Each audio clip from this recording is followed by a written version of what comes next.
Selamat malam, perkenalkan nama saya Adri Mulyadi Pasaribu, MPM 2308400091, kelas TI 4C. Ya, di mana pada konten malam ini kita akan membahas tentang kompresi citra menggunakan algoritma Huffman. Dan nanti kita buat juga beserta kode programnya dari Python. Dan bagaimana hasilnya, langsung saja kita ke materi dulu. Nah, Human encoding. Human encoding adalah algoritma kompresi lossy berbasis frekuensi yang digunakan untuk meminimalkan ukuran data digital atau seperti teks, gambar, atau file lain tanpa kehilangan informasi. Human encoding menggunakan prinsip dari pohon biner yang pembuatan frekuensi. Algoritma ini menjamin pembuatan kode prefix atau kode yang dimana tidak ada satupun kode yang menjadi awalan dari kode lain, sehingga tidak terjadi ambiguities saat decoding. Nah, di sini ada langkah-langkah algoritma Huffman encoding.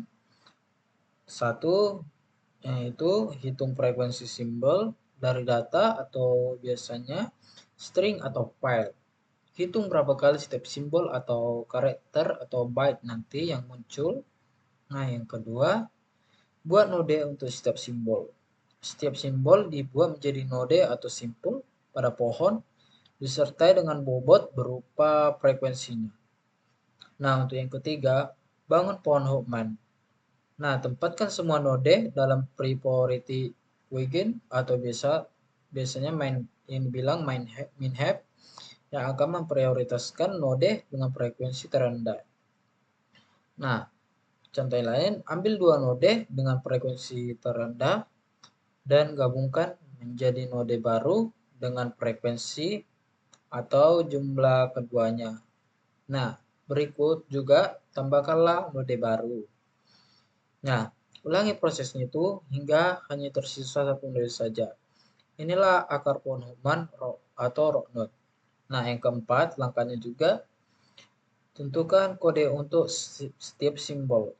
Telusuri pohon dari root ke setiap daun.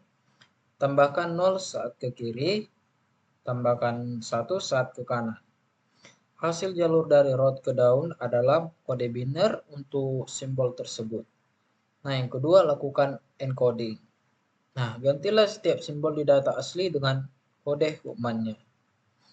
Nah, tujuan Huffman encoding ini adalah yang pertama, mengurangi ukuran data atau kompresi. Tujuannya itu Huffman encoding itu adalah mengkompresi data secara efisien, yaitu pertama, mengganti simbol-simbol dalam data dengan preferensi binar yang lebih pendek, simbol yang sering muncul, mendapatkan kode lebih pendek, dan mengurangi ukuran total data ya teman-teman. Dan itu yang kedua, mempertahankan integritas data atau lossy. Huffman adalah metode lossy atau compression, artinya data asli bisa direkonstruksikan dari 100% identik dari data kompresi. Nah, tidak ada informasi yang hilang selama proses kompresi dan dekompresi. Ketiga, mengoptimalkan penyimpanan dan transmisi dengan ukuran data yang lebih kecil. Hemat ruang penyimpanan atau storage, hemat bandwidth saat mengirim data melalui jaringan. Nah, yang keempat, efisiensi berdasarkan distribusi frekuensi.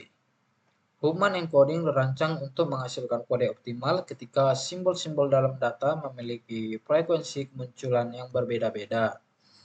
Nah, kelebihan kekurangan Huffman encoding itu ada. Yang pertama itu kelebihannya itu efisien untuk data dengan distribusi simbol tidak merata. Lossy artinya tidak ada informasi yang hilang. Yang ketiga, kode prefix tidak terjadi kebingungan saat encoding. Nah, yang keempat, banyak digunakan dalam standar kompresi seperti JPEG, MP3, PNG, Deplet, dan lain-lainnya. Nah, kekurangan Huffman encoding ini kurang efisien bila semua yang simbol punya frekuensi hampir sama, tidak menghemat biaya, tidak optimal untuk data yang sangat kecil. Nah, Yang kedua, dibandingkan metode modern atau spread arithmetic coding, Human bisa sedikit kalah efisien dalam beberapa kasus. Ketiga, memerlukan tabel kode atau map simbol dalam kode agar bisa mendekode kembali. Nah, seperti ini kira-kira rancangan antarmukanya. Ini ada browser. Di sini nanti kita akan pilih fotonya. Di sini akan ada seperti link-link padnya. Nah, saat kita Human, di sini akan ada fotonya. Nah, nanti akan terjadi pemotretan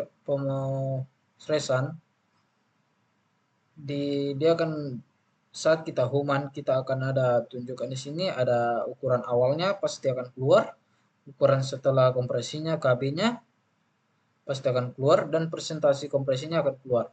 Nah, dan di sini di lingkaran ini akan muncul berapa persen data asli, berapa persen hasil kompresi. Nah, tanpa bertanya-tanya langsung aja kita ke programnya. Kita buka idly Python.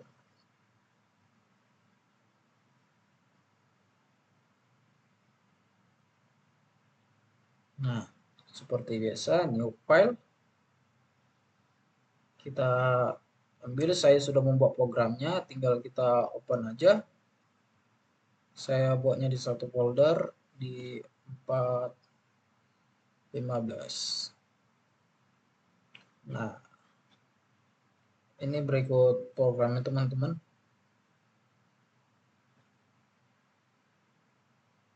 Nah, seperti biasa kalau membuat program ini kita file dulu, baru nanti ada save as, baru bisa di run. Langsung saja kita run.